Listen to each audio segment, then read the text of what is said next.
Selamat siang Pak. Ini untuk laporan konfirmasi sih mengenai mobil Jazz GD3 Panjenengan. Untuk yang kendala otomatis door lock ya Pak.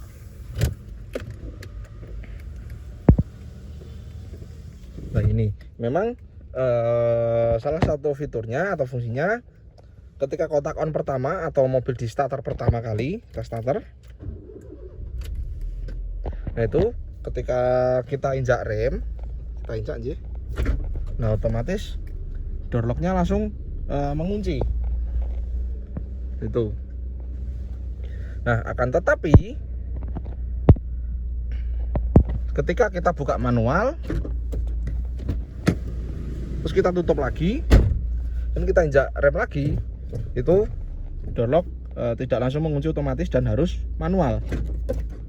Gitu. Nah itu memang karakter atau memang itu memang dari sistem alarm dari mobil Panjenengan sendiri seperti itu Pak. Gitu. Jadi kalau kita coba matiin lagi, otomatis langsung buka aja. Kita coba nyalakan lagi, ketok kontak on, kita injak rem. Nah ini mengunci lagi ya Pak. Nah itu sistem kerjanya dari otomatis door lock cukup sampai di situ saja Pak. Gitu. Nah ketika dibuka manual dan ditutup lagi dan diinjak rem, itu memang tidak langsung kunci. Jadi memang harus dimatiin lagi, terus kontak on lagi atau starter lagi, baru nanti ketika injak rem itu baru otomatis ngelock door locknya itu. Itu jadi memang fitur dari sistem modul alarmnya memang disetting seperti itu Pak dari pabriknya. Karena apa? Itu buat jaga-jaga Pak, agar ketika di mobil itu sudah nggak ada orang dan kunci mobil masih tertinggal di dalam, nah kalau ini dibiarkan otomatis mengunci sendiri, nanti malah beresiko Pak. Seperti itu. Jadi memang dari fiturnya modul alarm sudah disetting seperti itu dari sananya. Gitu. Nah tadi juga sudah kita coba bawa Pak ke tempat bengkel pintu yang spesialis setting alarm. Nah memang hasil konfirmasinya juga memang seperti itu. Itu memang salah satu fiturnya agar tidak terjadi hal-hal yang tidak diinginkan. Salah satunya yang kita konfirmasi tadi, ketika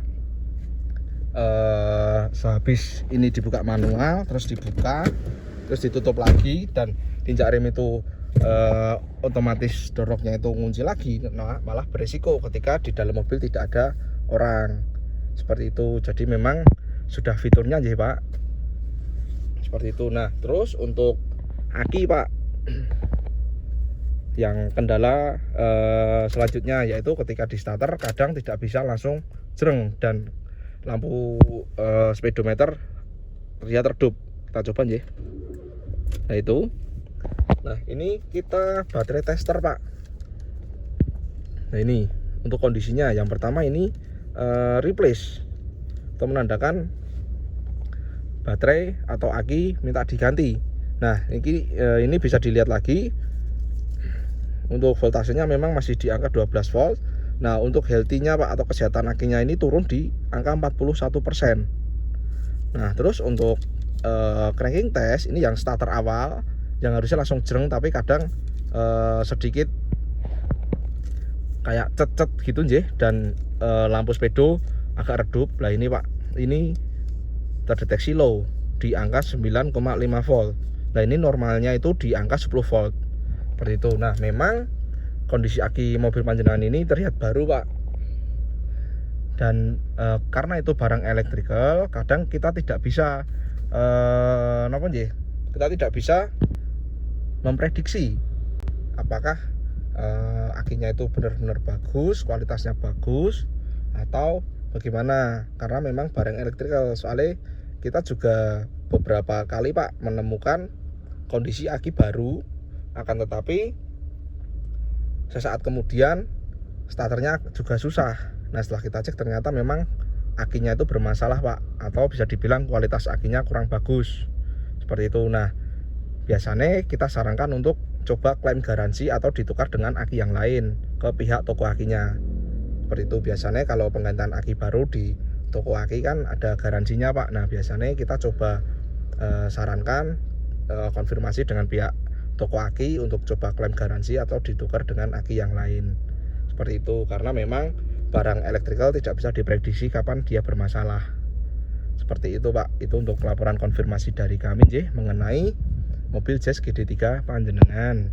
Jika ada yang ingin ditanyakan, bisa follow up langsung sama admin kami. Sekian laporan dari kami. Terima kasih. Selamat siang.